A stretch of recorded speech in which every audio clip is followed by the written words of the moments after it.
기도드리겠습니다. 하나님 아버지, 오늘도 저희가 공부할 수 있도록 기회를 주신 것을 감사드립니다. 주님, 모든 것 가운데 함께 해주시어서 잘 설명하고 잘 이해하게 하여 주시옵소서. 저희들의 건강을 지켜주시옵소서. 예수님의 이름으로 기도드립니다. 아멘. 자, 벌써 4주차 수업입니다. 지금 우리가 무엇을 하고 있냐면은 사도 바울의 전도 여행을 개괄적으로 이렇게 살펴보고 있습니다. 그래서 지난 시간에는 어디까지 얘기를 했냐면은 3차 전도 여행을 마치고 이제 그 예루살렘에서 갈릴리, 그다음에 사해바다, 예루살렘에서 체포되는 순간까지를 우리가 살펴보았습니다. 자, 그 당시에 예루살렘의 치안을 맡고 있던 사람은 천부장입니다. 여러분, 천부장이 뭐예요? 1000명의 부하를 가진 사람이죠. 그리고 그 밑에는 누구겠어요? 백부장, 100명의 부하를 가진 사람입니다. 참고로 말씀드리자면은 로마 군에서 여러분 지금 장교와 일반 병사 차이가, 일반 병사는 제일 높은 게 뭐예요? 그러니까 병장이 높고, 그 다음에는 이제 부사관이라고 해가지고 하사, 중사, 상사 있고, 그 다음에 이제 장교는 소위부터 시작하죠. 로마군의 장교는 천부장부터 시작입니다, 여러분. 이 말씀을 왜 드리냐면은 부하가 100명쯤 있으니까 그 남자들 군대 갔다 온 학생들은 알겠지만은 한 중대장쯤 되는 거거든요. 그러니까 우리나라에서는 부하 100명 있는 사람이면 당연히 장교죠. 그래서 로마에서도 백부장이 장교인가 보다 이렇게 생각하는데, 오늘날의 개념이랑 로마군이 꼭 이렇게 딱 맞아떨어지는 건 아니지만은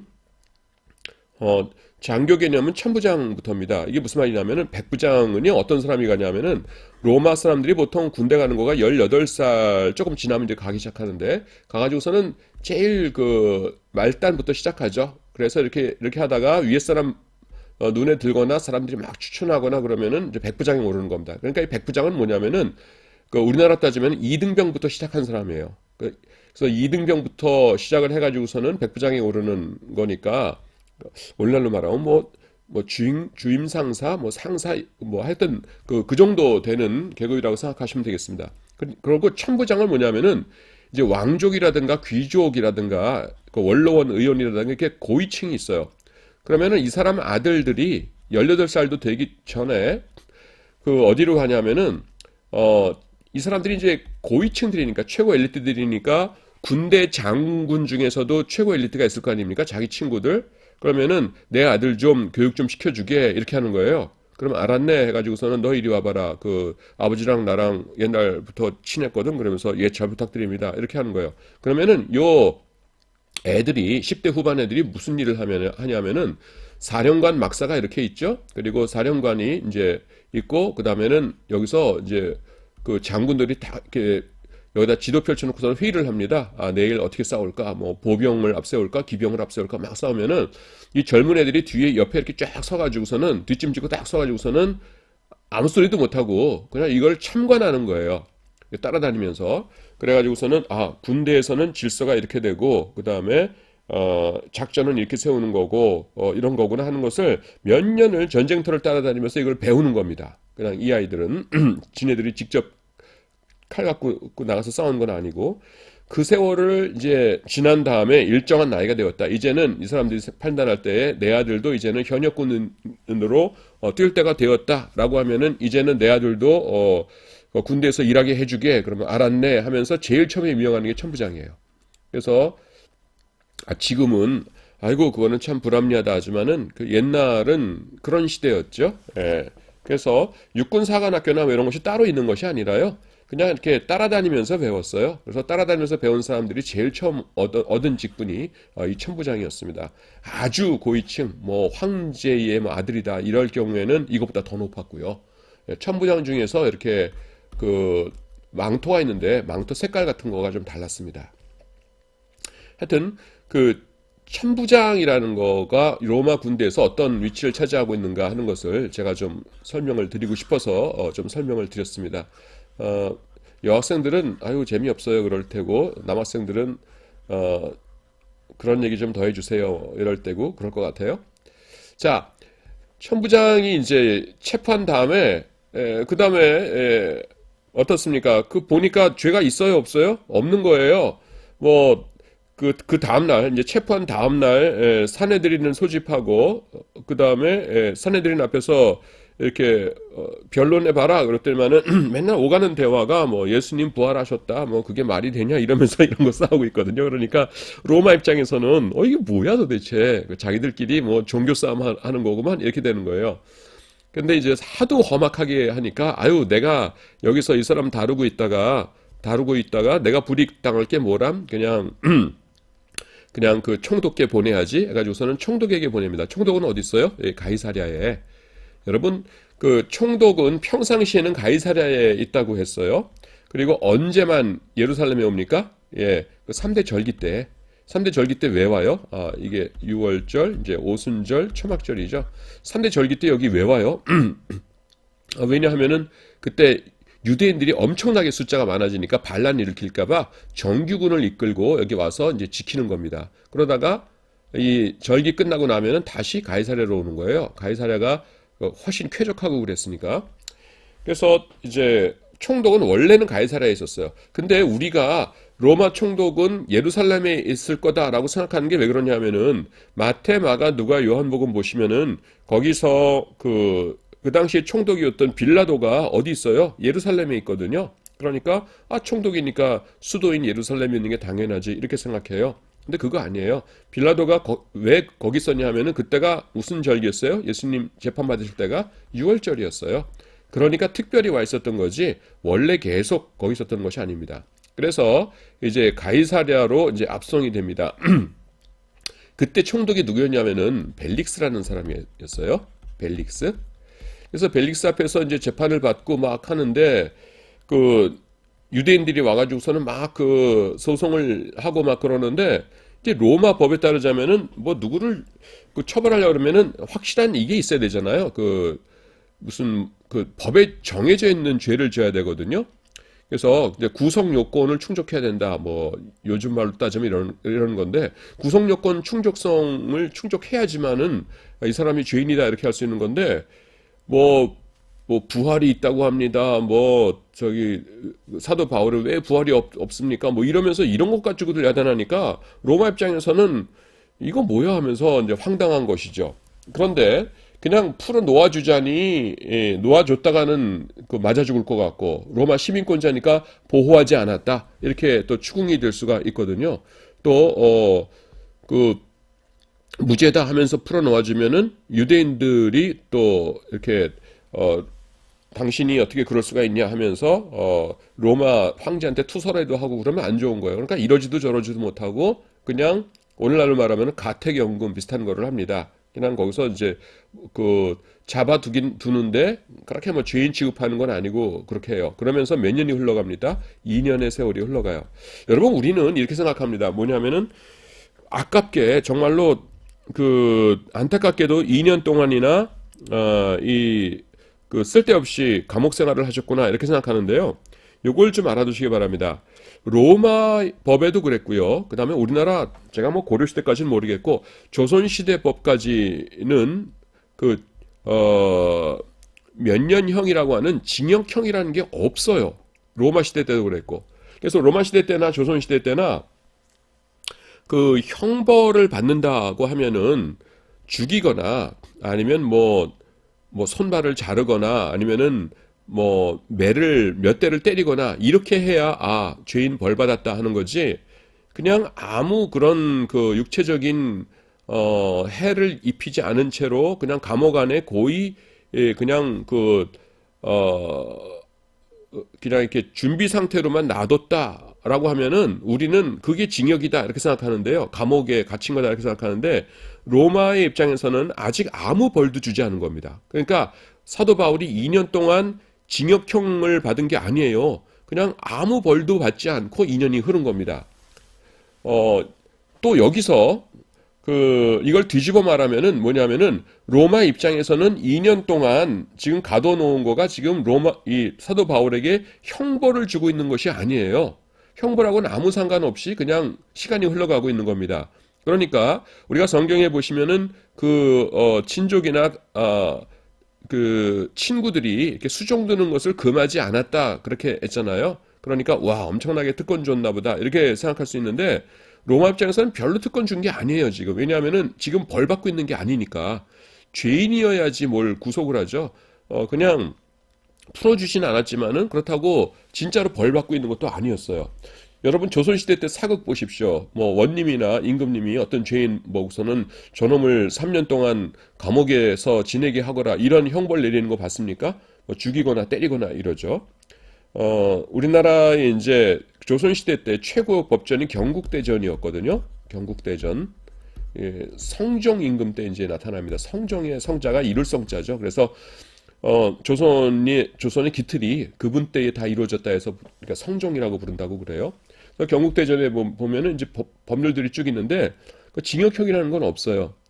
뭐 오늘 강의랑 그 조금 뭐 관계가 별로 그렇게 많지는 않지만은 그냥 하나 재밌는 거 알려드릴게요. 뭐냐면은 어, 그 조선시대 임금님들은요 그 신하들과 그 더불어 가지고서 이제 공부를 매일 했습니다. 공부를 매일 했는데 여기서 경국대전도 이제 법률 공부니까 해야 되잖아요. 근데 사람을 목을 쳐서 죽이는 형벌 있지 않습니까? 보통 우리가 참수형이다 뭐 이렇게 얘기하는데 경국대전을 뭐라고 냈냐면은 신수이처라고 나옵니다. 한자는 안 쓸게요. 신이 몸신자고요. 수가 머리수입니다. 그리고 이게 달을 이자, 쳐서 초자예요. 그래서 사람이 원래 머리랑 그 몸이랑 이렇게 같은 곳에 있죠. GPS를 이렇게 딱 하면은 머리하고 몸하고 GPS 숫자가 똑같이 나옵니다. 근데 목을 잘랐어요. 그래서 목은 여기가 있어요. 그러면은 몸하고 그다음에 머리하고 이 처소가 달라지죠. 여기 GPS 숫자와 목의 GPS 그 숫자가 달라지겠죠. 그래서 우리 조선시대 때 임금님하고 신하들이랑 이렇게 법률 공부하는데 거기다 끔찍하게 간식 먹으면서 얘기하다가 갑자기 참수 머리를 자른다 그러면은 끔찍하잖아요. 그러니까 점잖게 얘기한다라고 그걸 뭐냐면 신수이처 이렇게 해놨습니다. 몸과 머리를 다른 처소에 두게 하는 것. 참, 그러니까 그 저도 이거 공부하면서 참 재밌었었기 때문에 여러분들께 그냥 소개를 해드립니다. 자. 그래서 이태 2년 동안이 지나갔습니다. 그 다음에 이제 신임 총독이 왔어요. 여러분 그 신임 총독이 누구입니까? 예, 벨릭스 다음에 온 총독 이름이 베스도입니다. 베스도. 그래서 베스도가 이제 여기 온 다음에 그 다음에 이제 물론 자기 총독은 여기지만요. 총독 그 집은 여기지만은 예루살렘에 유대인들의 모든 지도자들이 있어요. 그러니까 유대 지도자들에게 가가지고서는 일단 인사는 해야겠죠. 뭐 자기가 높은 사람이긴 하지만은. 그래서 예루살렘에 옵니다. 예루살렘에 와가지고서는 이제 안녕하세요. 신임 총독으로 온 로마에서 온 베스트로라고 합니다. 대제사장님들, 산헤드린 그 회원님들, 여러 장로님들 잘 부탁드리겠습니다. 잘 협조해 주세요라고 이제 인사하러 간 거죠. 제가 하는 건 뭐 역사책에 나오는 얘기가 아니라 저 성경에 있는 스토리들입니다. 그 다음에 그랬더니만은 베스도한테 이 유대인들이 뭘 부탁하냐 하면은 그 곤란한 아주 그 위중한 죄인이 하나 있는데 바울이라고 하는 그 죄인이 하나 있다. 근데 전임 총독인 벨릭스가 우리가 여기서 재판해야 되는데 가이사랴로 그 데리고 가가지고서는 물론 천부장이 보낸 거지만은 데리고 가가지고서는 거기서 2년 동안 지금 보호해주고 있다. 그래서 우리가 제대로 그 재판을 못 하고 있다. 그러니까 이제 가이사랴로 돌아가시거들라 거기 그 죄인이 있으니까 예루살렘으로 좀 보내주세요. 이렇게 부탁을 한 겁니다. 그러니까 그 베스도 입장에서는 뭐 별일 아니잖아요. 그래서 알겠습니다. 내가 가이사랴로 가거들랑 그 바울이라는 사람 여러분들이 재판하실 수 있도록 예루살렘으로 보내드릴게요. 이렇게 약속을 하고서는 돌아와요. 약속을 하고선 돌아와가지고서는 이제 이렇게 보다 보니까 바울이라는 사람이 도대체 무슨 죄를 졌나 봤더니만은 2년 동안이나 잡혀 있을 정도면은 뭔가 심각한 죄의 수인 거는 분명한데 2년이면 긴 세월이거든요. 근데 아직 죄명은 밝혀지질 않은 거예요. 그래서 희한하다 해가지고서는 사도 바울을 부릅니다. 불러가지고서는 이제 어떻게 된 거냐 이렇게 했더니만은 그러면서 뭐라고 했냐면은 이제 당신을 예루살렘으로 보내기로 했다 이렇게 이야기를 해요. 근데 바울 입장에서는 뭡니까? 유대인들의 그 간교를 알죠. 뭐냐면은 이제 그 예루살렘으로 보낸다 그러면 가는 길에 중간에 매복해 있다가 자기를 아마 죽일 겁니다. 그래서 그거를 뻔히 알아요. 그러니까 알겠습니다. 가서 재판받죠. 하는 건 뭐예요? 그건 자살행위죠. 그래서 뭐라고 합니까? 내가 그 가이사에게 가서 로마 황제에게 가서 심판을 받겠습니다. 이렇게 얘기하는 것이에요. 그 여러분 법률 용어들 지금 좀 소개를 해드릴게요. 그게 뭐냐면은 1심 재판이 있어요. 1심 재판, 그리고 2심 재판이 있어요. 그리고 3심 재판이 있습니다. 1심 재판은 어디서 받죠? 지방법원에서 받고요. 지방법원. 그 다음에 2심 재판은 어디서 받죠? 고등법원에서 받고요. 갑자기 신학교 와가지고서는 수업 듣는데 갑자기 고등학교 때로 가는 것 같죠? 3심 재판은 대법원에서 받아요. 그래서 1심에서 처음에 1심을 받다 재판을 받았는데 이거는 아니야 하면은 2심으로 다시 나 해주세요라는 거 하잖아요. 그거를 뭐라고 그럽니까? 항소라 그래요. 그리고 고등법원에서도 판결이 나왔는데 마음에 안 들어요. 그럼 대법원까지 갈래요 하는 걸 이걸 뭐라 그래요? 이거를 상고라고 그럽니다. 그래서 항소라는 것이 있고요. 그 다음에 이제 상고라는 것이 있어요. 그래서 항소는 지방법원에서 고등법원, 그 다음에 상고는 고등법원에서 대법원 이렇게 합니다. 그리고 이 두 개를 합해서 통칭해서 항고라고 그럽니다. 그래서 여러분들 대학생이니까 용어를 좀 정확하게 알 필요가 있죠. 그래서 항소, 상고, 항고 이게 비슷비슷한 얘기 같은데 이게 달라요. 그래서 항소와 상고를 합해서 항고라고 그럽니다. 그래서 이를테면 로마 시대 때는 대부분에 해당되는 게 뭐냐면 이게 황제거든요. 황제. 그래서 사도 바울이 이제 상고를 한 거예요. 나는 황제께 가서 재판을 받겠습니다 하고서는 상고를 한 겁니다. 그러니까 로마 시민권자가 정식으로 총독 앞에서 상고합니다 그랬으면은 이 베스도죠. 베스도는 어떻게 해야 돼요? 이제 이 사도 바울을 황제에게 보낼 수밖에 없어요. 그 법이 그런 거예요. 자, 그 다음에 이제 오케이 알겠습니다. 당신을 황제에게로 보내드릴게요라고 오케이 한 다음에 이제 무슨 일이 있었냐 하면요. 또 이런 일이 있습니다. 이제 완전히 지우고 다시 그릴게요. 자, 여기가 이제 갈릴리고요. 그 다음에 여기가 이렇게 땅이 있는데 여기를 이두레와 그리고 드라고닛이라고 불렀어요. 이두레와 드라고닛지요. 그래서 나오는데 여기를 드라고닛이 여기고 이두레가 여기 아니라 여기예요. 여기인데 지금 쓰기가 힘들어서 다시 써야겠다. 여러분들이 오해하실 것 같아가지고요. 이렇게 하고 여기가 이두레와 드라고닛 지역이에요. 여기가 드라고닛이 바뀌는 것이 아니라 자 그런데 이두레와 드라고닛 지역을 지키던 사람이 누구냐면은 가말리엘이 아니죠. 아그리빠 2세라고 하는 왕이 있었어요. 아그리빠 2세. 여러분 헤롯 시대의 통치자들을 제가 아마 설명드렸을 텐데 헤롯 대왕이 있고 그 다음에 아들 셋이 있었다고 그랬죠. 아켈라오, 안디바, 빌립. 그 다음에 아그리빠 1세가 있고요. 아그리빠 2세가 있어요. 이 아그리빠 1세는 성경에 그냥 헤롯이라고 나옵니다. 사도행전 12장에 나오는 사람이고요. 그리고 이 사람의 아들이 아그리빠 2세인데 성경에서 2세라고 안 그러고 그냥 아그리빠라고 불러요. 그래서 여기 이제 가이사랴에서 있을 때에 이 이드레와 드라고닛 지역을 통치하던 이 아그리빠 2세가 이제 로마에서 실세가 온 거잖아요. 총독이 왔으니까 가서 인사해야죠. 그래서 쭈루루 와가지고서는 아이고 새 총독님 오셨어요. 문안 인사드립니다. 이러면서 이제 온 겁니다. 분봉왕이. 그러니까 베스도가 아이고 잘 오셨습니다 하면서 이제 얘기를 하다가 골치 아픈 거가 하나 있어요. 희한한 거 하나 있습니다. 그게 뭔데요? 그랬더니 내가 예루살렘에 갔더니만은 이상한 죄수 하나 꼭 보내달라고 해가지고서는 나는 별일 아닌 줄 알고 그럴게요. 그러고 왔거든요. 그랬더니만은 이 죄수가 나는 그냥 상고할래요. 해가지고서는 지금 로마 황제께 이분을 이제 이 사람을 보내줘야 돼요. 근데 여러분 상고하려면 당연히 무슨 글을 써서 보내야 될 거 아니에요. 죄수 누구누구 황제 폐하께 이 사람은 무슨 것 때문에 이러하니까 당신께 보냅니다. 잘 좀 재판해 주시기 바랍니다. 베스투스 이렇게 해야 될 거 아닙니까? 근데 지금 이 사도 바울에 대해서 여기다 쓸 내용이 있어요, 없어요? 없는 거예요. 뭐냐면은 부활을 전합니다. 근데 유대인들은 저기 웃기지 말아라. 예수가 무슨 부활했냐? 메시아 아니다. 예수님이 메시아 맞다. 이거 갖고 싸우고 있습니다. 황제 폐하께서 좀 적당히 알아서 해주세요. 이렇게 쓸 수는 없잖아요. 근데 시민권자인 사람이 상고를 했으니까 그거를 안 받아줄 수도 없는 거고. 그래가지고서 뭘 써야 되는데 뭐라고 써야 될지 모르겠는 거예요. 근데 마침 뭐예요? 아그리빠가 온 거죠. 아그리빠는 어떤 사람이에요? 그 유대인이잖아요. 무슨 혈통은 물론 안 좋지만은. 그러니까 오, 잘 됐습니다. 잘 됐습니다. 지금 뭐라고 써야 될지 지금 고민하고 있었는데 잘 오셨어요.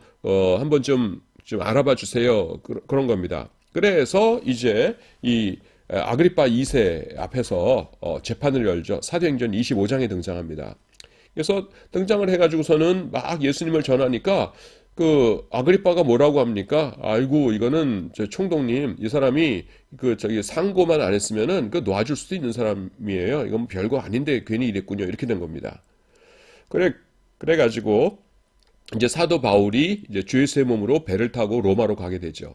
자, 여기서 한 가지만 더 설명할게요. 제가 이제 사도 바울의 역사를 쭉 하다 말고서 여러분들이 이제 앞으로 이 과목 이름이 신약성경 개관입니다. 그래서 신약성경을 읽고 이해하는데 꼭 필요하겠다라고 생각되는 것들은 이렇게 설명을 해주고 있습니다. 아그리빠 2세와 같이 온 사람이 한 명 있습니다, 여러분. 그게 누구냐 하면은 그 버니게라는 사람이 나와요. 버니게인데 그냥 같이 왔다 그러만 나오거든요. 근데 역사적으로 조금 재밌는 사람이에요. 버니게가 왜 재밌냐면은 여자입니다, 여자. 그래서 우리나라 말로는 버니게라는데 영어 성경 보면은 Bernic예요. 그래서 버니스고요. 버니스 하면은 우리들은 영어에 익숙치 않으니까 이게 여자야 남자야 잘 모르는데 이게 이탈리아어 쪽으로 읽으면은 베르니체가 된다고 해요. 그러니까 베르니체 하면은 우리에게도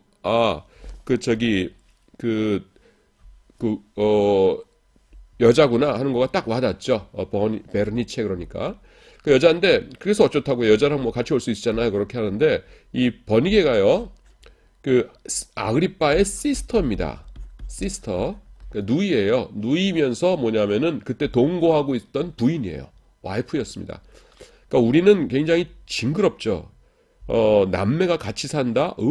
징그러하면서 우리는 그냥 그 소름이 돋는데 그 당시에 이 왕족들은 그냥 그런 것들이 꽤 있었어요. 그래서 근데 이제 이제 신학책에 시스터라고 나오니까 우리말로는 누나 아니면 여동생이잖아요. 근데 그냥 시스터라고 나오니까 감을 못 잡겠습니다. 제가 그래서 손 위인지 손 아래인지 아마 여자니까 손 아래였을 가능성이 높죠.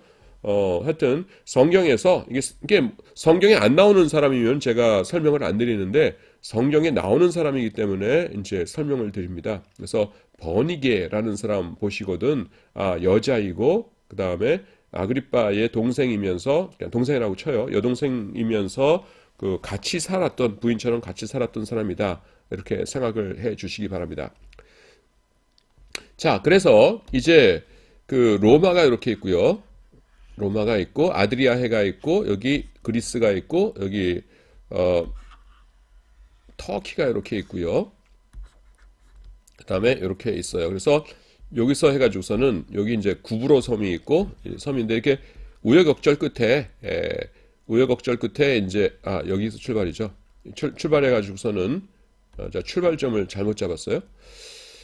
하여튼 뭐 중간에 유라굴로라는 광풍도 만나고 해가지고서는 우여곡절 끝에 이제 로마에 도달을 하지요. 그래서 로마에 도달해가지고서는 이제 로마 군사가 지키고 있으면서 이제 그 재판을 기다리는 장면에서 사도행전이 끝납니다. 그래서 여기서 이제 우리가 알고 있는 성경상의 사도행전 이야기는 여기서 끝나는데요. 그 다음의 이야기가 둘로 나눠져요. 이건 이제 교회사 역사책에 있는 이야기입니다, 여러분. 그래서 이제 둘로 나눠지는 하나는 뭐냐면은 한설은 여기서 재판을 받은 다음에 그냥 사도 바울께서 거기서 순교하셨다, 거기서 끝났다 하는 그런 설이 있어요. 많은 사람들이 이거를 따릅니다. 그 다음에 두 번째 설은 뭐냐면은 지금 벨릭스도 사도 바울의 죄를 알려고 했고 그 다음에는 베스도도 죄를 알려고 했는데 죄를 찾을 수가 없었죠. 예수님이 메시아이십니다. 예수님 죽었다가 부활하셨습니다. 승천하셨습니다. 이게 무슨 죄예요? 그건 죄 아니거든요. 그거 주장하는 거가. 그러니까 로마 황제가 그때 그거를 듣고서는 무함마도다 죄로다 하면서 죽였을 리가 없다는 거죠. 그래서 그 이 두 번째 설은 뭐라고 주장하냐면은 사도 바울이 풀려났을 것이다. 이렇게 주장합니다. 사도행전 28장 이후에. 그래서 어딜 갔냐면은 스페인에 갔을 것이다. 갑자기 왜 스페인이 나오냐면은 로마서 때문에 그렇습니다. 로마서에는 스페인이라고 안 나오고 서바나라고 나오죠. 여러분 로마서라는 편지를 쓴 주된 동기 중에 하나가 뭐냐 하면은 이런 겁니다, 여러분. 지금 사도 바울이 스페인까지 전도를 하기를 원해요. 전도를 하기 원하는데 스페인은 먼 곳입니다. 그렇죠? 먼 곳이니까 거기까지 가려면은 멀다는 건 무슨 뜻이냐면 돈이 많이 든다는 거예요. 돈이 많이 들면 어떻게 해야 돼요? 선교사님으로서 스폰서가 필요하죠. 그래서 내가 장차 로마로 이제 갈 터인데 가기 전에 내가 전하는 복음이 어떤 복음인지를 좀 알려줄 테니까 이거를 잘 알아듣도록 하시오라는 것이 하나 있고요. 그 다음에 두 번째는 뭐냐면은 내가 서바나로 갈 적에 여러분들이 나 좀 스폰서 좀 해주시오라는 거가 은근히 로마서의 이제 그 배경이 되는 동기예요. 그래서 그 로마서에 보시면은 이제 서바나 얘기가 왜 나오냐면은 스페인 전도를 염두에 두고 있었다라는 것입니다. 그런데 여러분 사도 바울이 성령님의 역사 없이 스페인 전도라는 그 비전을 자기 마음대로 품었겠냐 하는 것이지요. 그렇죠? 사도 바울은 굉장히 성령 충만한 분이었거든요. 그래서 그 로마서에다가 서바나에 대한 전도의 비전을 공식적으로 밝힐 정도가 되면은 이거는 함부로 그렇게 쓰는 이야기가 아니다. 정말로 비전이 있기 때문에 그렇게 쓴 것이다. 라고 보는 것이죠. 그런데 만약에 1번설처럼 그냥 사도 바울이 그냥 여기서 사도행전 28장 이후에 로마에서 순교해서 돌아가셨다라고 하면은 그 서바나 갔어요, 못 갔어요? 못 간 거잖아요. 그러니까 야, 성령님께서 소원을 주셨는데 어떻게 이렇게 허무하게 끝나냐? 그건 아닐 거다라는 것이죠. 그래서 어떻게 생각하냐면은 풀려 나가지고서는 서바나까지 가가지고서는 전도를 다 하시다가 그 다음에 나중에 다시 체포되셔서 로마에서 순교하신 것이다. 이렇게 보는 학자들이 있어요. 그게 이제 2번설인데요. 2번설은 누가 주장하겠어요? 스페인 사람들이. 그 스페인 사람들은요, 아주 2번설을 아주 그냥 굳게 믿습니다. 그것이 확실합니다. 이렇게 보는 것이에요. 자, 여러분, 우리나라도 교회들 중에서 아주 오래된 교회들은 은근히 이제 그런 거 따집니다. 우리 교회가, 우리 대한민국에서 남한 중에서는 제일 오래된 교회야 하면서 역사와 전통에 빛나는 우리 교회 하면서 또, 우리 교회가 남한에서 제일 오래된 건 아니지만은, 그래도, 우리 충청도에서는 제일 오래된 교회야. 뭐 이런 식으로 하면서 그 역사와 전통을 굉장히 자랑해요. 근데 유럽 사람들은요, 뭐가 있냐 하면은 사도가 직접 자기네 나라 교회를 개척했다라는 거가 큰 자랑거리입니다. 그래서 그 사람들을 이제 성인으로 삼고 있죠. 가톨릭에서. 그래서 무슨 나라의 수호 성인은 사도 누구다 뭐 이러면서 하거든요. 근데 스페인의 그 자랑거리는 뭐냐 하면은 우리 스페인은 사도 바울이 와서 처음 전도하신 곳이다라는 것이 스페인의 자랑인 거예요. 그래서 스페인 사람들은 아주 2번을 아주 당연한 것으로 이렇게 받아들이고 있습니다. 그래서 그 학회 같은 데 가가지고요. 그 재밌는 거가 이제 여기에 대해서 얘기할 적에 이제 각국에서 온 학자들이 있지 않습니까? 그러면 이렇게 눈치를 봐요. 그래서 스페인 사람이 아무도 없다. 그러면은 그냥 그 2번설은 그런 설도 있지만은 사실은 잘 모르는 거 아니겠습니까? 이렇게 얘기를 하고요. 근데 만약에 스페인 학자가 있는 데서 그런 얘기했다가는 이제 굉장히 화를 냅니다. 그러니까 스페인 학자가 있으면은 사도 바울께서 스페인에 가셔서 전도를 하시고 이렇게 나가면은 여기는 이제 품이 있는 좋은 학회구만 하면서 스페인 사람들이 끄덕끄덕하면서 만족해하고 그러죠. 지금은 그래요. 자, 그러면은 여러분들이 이제 마음속으로 이런 질문을 하실 거예요. 아니 교수님 그렇게 복잡하게 할 거 없이 역사책 보면 되잖아요. 사도 바울이 스페인에 가서 전도를 하셨는지 안 하셨는지 그 역사책 살펴봐서 그 나오면은 하신 거고 없으면 안 하신 거지 않습니까? 이렇게 할 수 있잖아요. 근데 그게 또 골치가 아픕니다. 그게 뭐냐면요. 여러분 그 초대교회 그 유명한 교부 가운데서 크리소스톰이라는 사람이 있어요.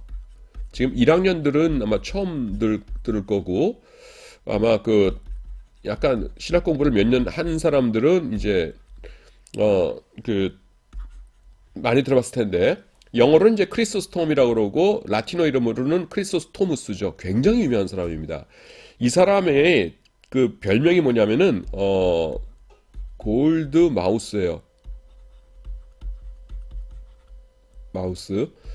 이게 입이죠. 그래서 골드 마우스. 그러니까 황금 입입니다. 얼마나 설교를 잘했냐 하면은 목소리도 크고 우렁차고 그다음에는 설교 내용도 너무 좋고 그래가지고서는 우와 진짜 하나님이 보내주신 설교자다 해가지고서는 골드 마우스예요. 그래서 그 굉장히 유명한 그런 사람이었습니다. 근데 이 사람이 하는 말이 뭐라고 얘기했냐면은 이 사도 바울께서 이 스페인에 가셔서 여기가 스페인이죠. 스페인 여기가 프랑스 여기 스페인에 가서서 전도를 하셨다 이렇게 얘기한 거예요. 크리스토스톰이. 그러니까 뭐예요? 사람들이 믿을 사람을 믿는 거죠. 아, 크리소스톰 이분은 정말 성실하시고 위대한 분이니까 크리소스톰께서 사도 바울이 스페인에 가서 전도하셨다고 하니까 그건 맞는 거야 라고 받아들이는 겁니다. 그러면 이제 여러분들이 아 교수님 그러면 맞는 거네요. 뭐가 문제예요? 이렇게 할 텐데 문제는 뭐냐 하면요.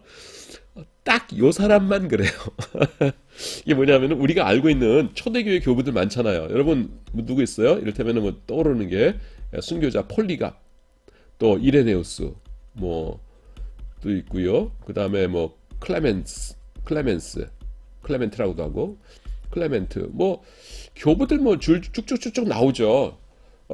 유세비우스도 있고 뭐 이레네우스, 클레멘트, 폴리갑 뭐 나오는데 그 많은 사람 가운데서 교부 가운데서 한 세 사람만 크리스토톤과 같은 얘기를 하면은 그게 정설이 될 거예요.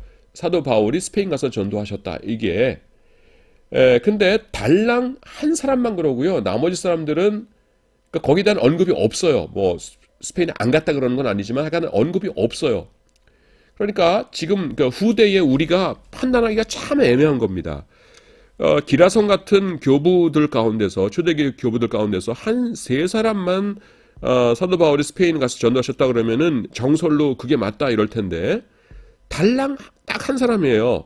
그러니까 이건 좀 이상하다. 어떻게 그 중요한 사건에 대해서 딱 한 사람만 이야기를 하냐 이렇게 되는 겁니다. 근데 그 한 사람이라는 사람이 좀 이렇게 시원치 않은 사람, 좀 신통치 않고 별로 유명하지 않고 그런 사람이라면은 에이 이 사람이 뭘 몰라서 그런 걸 거야 하면서 그냥 무시를 할 텐데 그게 누구냐면 크리소스톰이에요. 엄청난 사람이거든요.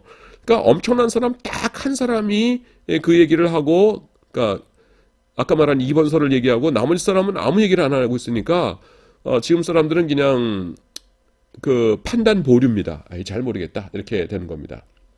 그 다음에 이제 지금 그 분위기가 어떤지를 아시겠죠? 예.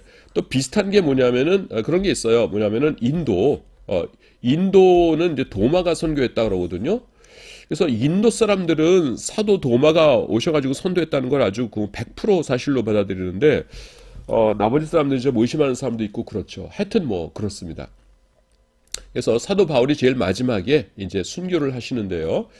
그 순교를 하실 적에 언제 순교하시냐면은 64년부터 68년 기간이 우리가 잘 아는 네로 황제가 기독교인들을 막 핍박하던 기간이에요.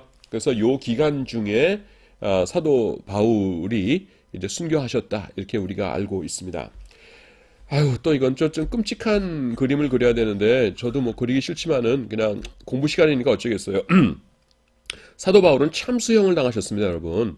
참수형을 당하셨는데 우리나라는 그냥 그 망나니라고 해가지고서는 이렇게 무릎 꿇고 앉아 있으면 망나니가 덩실덩실 춤을 추다가 이렇게 목을 이렇게 딱 베지 않습니까?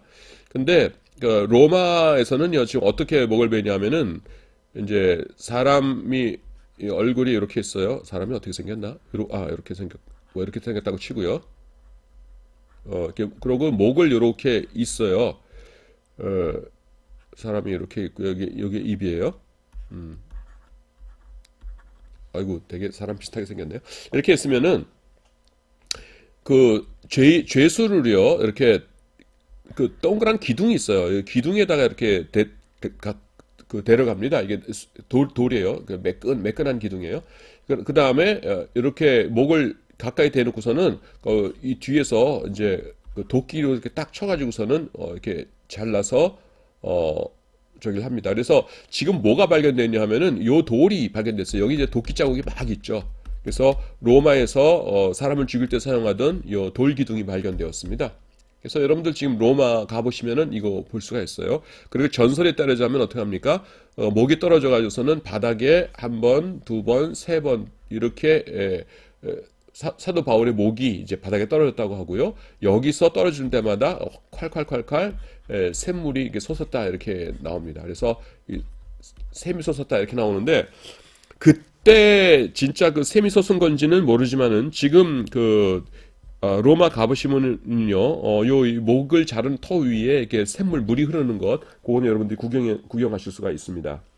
그리고 전설에 따르자면은 떨어질 때마다 이 사도 바울의 입에서 예수, 예수, 예수 이렇게 외치셨다고 하지요. 예. 그래서 사도 바울께서 순교를 하셨고요. 그 순교한 사도 바울 그곳은 이제 유적지로 지금 가보시면은 돌 기둥과 함께 이제 구경을 할 수가 있습니다. 자, 이것이요 사도 바울의 일대기를 오래 걸렸네요. 그래도 한번 이렇게 자세하게 한번 쭉 들으시니까 좋지요? 예. 그래서 그거를 이제 말씀드린 것입니다. 자, 이제는 문자로 슬라이드로 이제 봐가면서 정리를 하도록 하겠습니다. 지금 몇 주에 걸쳐서 했기 때문에 여러분들이 아마 이렇게 좀 처음 했던 것들은 잊어버렸을 수도 있을 거예요. 자, 길리기아 다소에서 출생했습니다. 자, 길리기아 다소가 어딥니까? 여기쯤 되는 거죠. 여기가 터키고요. 그 다음에 아마도 13살에 예루살렘으로 이주했을 것이다. 이건 왜 그래요? 유대인들의 기초교육은 12살까지예요. 그리고 오늘날로 말하면은 이제 초등학교까지만 가고 대부분의 사람들은 아버지의 직업을 도와드렸어요. 그래서 그다음부터 공부 안 합니다. 초등교육만 받고 그리고 이 사람은 정말로 랍비로 키울 만한 대단한 천재이다 하는 사람들만 13살 이후부터 또 공부를 했거든요. 그래서 아마 12살까지는 이건 학자들의 추측인데 길리기아 다소에서 아빠 엄마 밑에서 공부를 하고 그 다음에 13살 됐을 적에 예루살렘으로 유학을 왔을 거다 이렇게 보는 겁니다. 가말리엘 문화에서 배웠죠. 굉장히 유명한 랍비라고 했습니다. 그 다음에 다메섹 도상에서 예수님을 만나죠. 있다가 그 예수님 믿는 사람 핍박하다가 그 다음에 사람들이 다메섹으로 다마스커스입니다. 오늘날에 다마스커스로 도망갔다 하니까 그걸 그 핍박하려고 갔다가 중간에 예수님을 만나죠. 사도행전 9장 5절에 나옵니다. 저는 9절까지는 말씀 안 드렸었어요. 여러분들이 이거 참고하시기 바랍니다. 그 다음에 거기서 그러니까 다마스커스에서 아나니아의 안수로 눈을 떴다고 그랬죠. 아나니아는 누굽니까, 여러분? 그 성경에는 그냥 예수님의 제자다 이렇게 나오는데 제자. 근데 역사책엔 뭐라고 나오냐면요. 교회 역사 아나니아도 사도라고 나와요. 그래서 그 사도라고 나옵니다. 이걸 또 여러분 또 강의를 해야겠네요. 자, 사도에 대해서 강의를 좀 하겠습니다. 이게 무슨 말이냐면은 성경에 보시면 12사도 나오죠. 12사도 나오고 그 다음에는 12사도인데 12사도 아닌 사람들을 가끔 가다가 사도라고 불러요. 대표적인 게 누굽니까? 바울하고 전도 여행했던 사람들, 뭐 신라라든가 그 다음에 또 누굽니까? 그 바나바라든가 1차 전도 여행했던 사람. 그 다음에 또 여기 나오는 아나니아라든가 아나니아는 이제 성경에는 사도라고 안 나오지만 교회사 책에는 사도라고 나와요. 옛날 교회사 책. 그래서 이런 사람들이 그 사도라고 부릅니다. 그래서 12사도만 사도는 아닌 것 같아요. 왜냐하면 12사도 아닌 사람들이 사도라고 부르니까. 그러면 그냥 존칭이었냐? 일반적인 교회 지도자들에 대한 존칭. 또 그건 아닌 것 같아요. 왜냐하면은 일반적인 존칭, 이를테면 목사, 헬라나 이런 것 같으면 지금까지도 그것이 와야겠죠. 그래서 서울의 사도는 누구, 천안의 사도는 누구, 그래야 되는데 그런 거 없잖아요. 그래서 그 열두 사도보다는 범위가 넓으면서 그 다음에 딱 그 세대만 사도라고 불리다가 그 다음에는 사도라는 명칭을 안 쓰게 돼요. 그래서 보통 우리가 어떻게 하냐면은 70명까지를 사도라고 했을 거다 이렇게 보는 겁니다. 왜냐하면 사도라는 이름이요 아포스톨로스거든요. 스톨로스. 헬라어 안 하신 분도 계시겠지만 그냥 헬라어 씁니다. 이게 뭐냐면은 스텔로라는 단어가 있는데요. 여기까지 앞에까지는 똑같고 아포스텔로가 뭐냐면 파송하다예요. 보내다, 샌드. 그래서 헬라어의 아포스톨로스가 뭐냐면은 그 보냄을 받은 자, 파송된 자라고 하는 뜻입니다. 파송을 받은 자. 근데 성경에서 그러니까 예수님께 파송되었던 사람들을 사도라고 부르는 건데 파송된 기록이 어디 나오냐면은 두 번 나오는데요. 누가복음 9장이랑 10장이에요. 그래서 9장에 보시면은 12사도를 둘씩 파송하시죠. 그리고 10장에 보시면 이번엔 70명의 사도를 둘씩 파송하십니다. 그래서 예수님께서 계실 적에 제일 측근이었던 사람들이 뭐예요? 12명.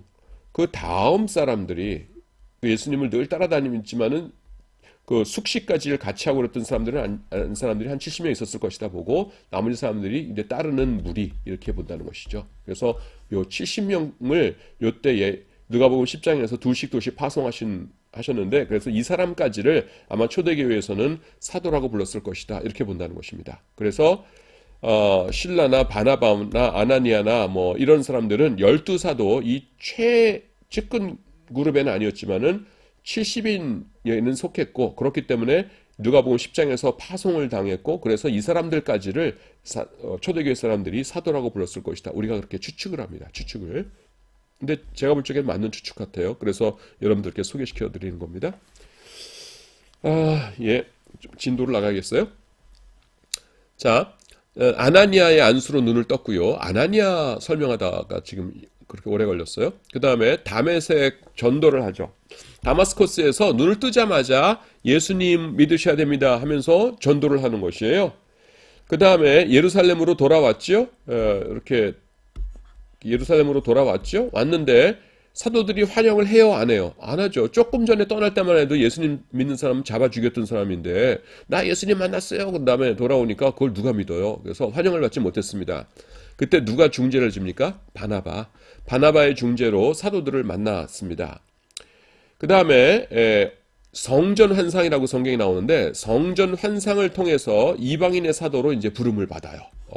너는 유대인의 사도가 아니야. 유대인의 사도는 누구라고 나와요? 베드로와 요한. 그 다음에 자기하고 바나바는 이방인의 사도다 이렇게 말씀하죠. 갈라디아서에서. 그래서 이방인의 사도로 부름을 받는 것이 자기가 택한 것이 아니라 성전 환상을 통해서 부름을 받습니다. 그 다음에 가이사랴를 거쳐서 길리기아 다소로 돌아갑니다. 이렇게 길리기아 다소가 어디예요? 고향이라고 그랬죠. 그래서 자 여행이 이렇게 돼요. 요 페이지에 있는 거가 처음에 예수 믿는 사람들을 핍박하려고 떠납니다. 예수님 만나요. 그래서 돌아와요. 그래서 바나바의 중재로 사도들하고 일단 악수는 하고 그 다음에는 성전 환상을 통해서 너는 이방인의 사도야. 네 알겠습니다. 한 다음에 전도 여행 하려면은 필요한 것들 준비해야지. 그러면은 고향 집에 가야지 하면서 가이사랴를 거쳐서 고향 집으로 다소로 갑니다. 그 다음에 그 유대 땅에서는 이때 베드로에게 계시가 주어지고 고넬료에게 선교한 일이 받아들여짐. 제가 이렇게 짧게 써놨는데요. 이것도 한참 설명을 해야 되네요. 이게 뭐냐면은요. 자, 여러분 보세요. 이거는 이제 연대를 보셔야 되는데 9장, 그 다음에 10장, 11장 이렇게 나가요. 그러니까 사도행전의 장이에요.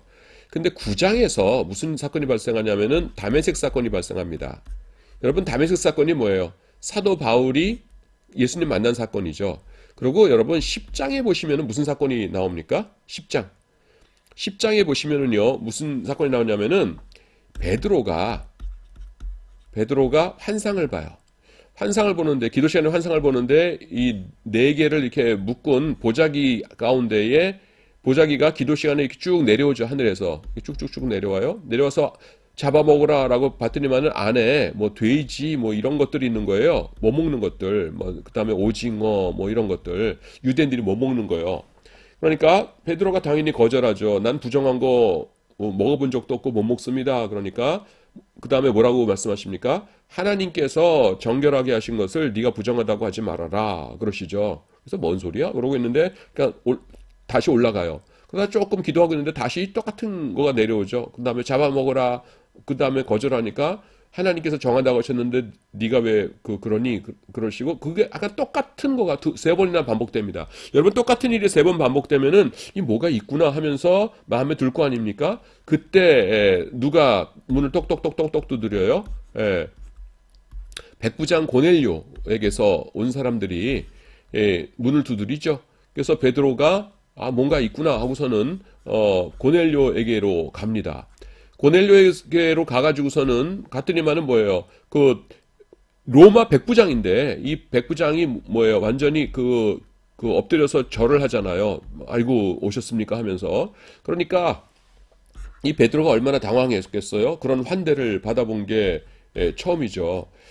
그러니까 뭡니까? 이 사람 집에 들어가서는 전도를 해야겠다 하고서는 안에 들어가서 복음을 전하죠. 복음 전하는데 어떻게 되겠어요? 성령의 역사가 일어났어요. 방언이 터집니다. 근데 베드로가 예수님의 수제자인데 그 성령 충만한 사람이 그 성령 방언하고 귀신 방언 구별 못 하겠어요? 보니까 성령 방언 맞는 거예요.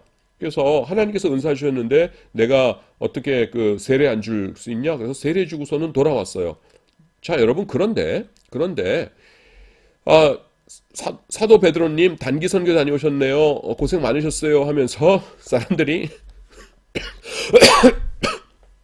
사람들이 칭찬을 합니까? 아니면은 그 힐난을 합니까? 힐난을 해요. 그게 뭐냐면은 아니 어떻게 그 이방인의 집에 들어가 가지고서는 그 전도를 하고 오셨어요? 그러면서 막 힐난을 합니다. 근데 베드로도요. 예수님을 3년 동안 따라다녔던 사람인데도 그걸 완전히 아직도 이해를 못하는 거예요. 그래서는 그 자초지종 얘기를 그 11장 앞에 보시면은 그거를 또박또박 다시 얘기합니다. 내가 보자기 3번 어쩌고요. 그 다음에 이렇게 했고요. 그 다음에 복음 전하는데 그 방언 받았어요. 방언. 그러니까 성령께서 역사하신 거잖아요. 그러니까 하나님께서 인정하셨으니까 방언 내리셨는데 내가 어떻게 저걸 안 해요?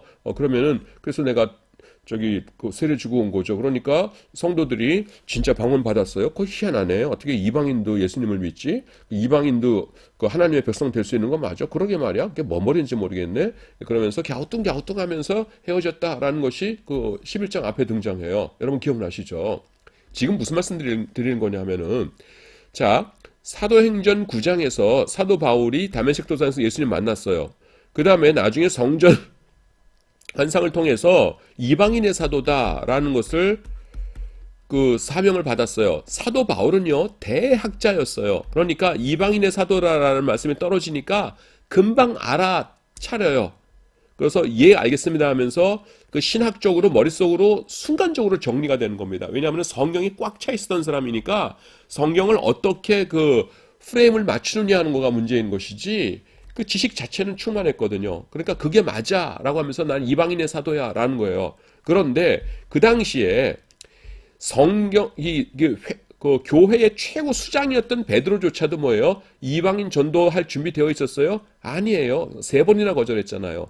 베드로가 하던 교회가 지도하던 교회가 이방인 전도 수용할 준비가 되어 있었어요? 아니에요. 그러니까 베드로를 야단쳤다고 그러잖아요. 뭐 비난했다고 그러잖아요. 이런 상황이에요. 이런 상황인데 사도 베드로가 여러분 나 이방인의 사도입니다. 이제부터 가서 이방인 전도할게요. 그러면은 알아듣겠어요? 못 알아듣는다는 거죠. 그래서 이 말씀이 나오는 겁니다.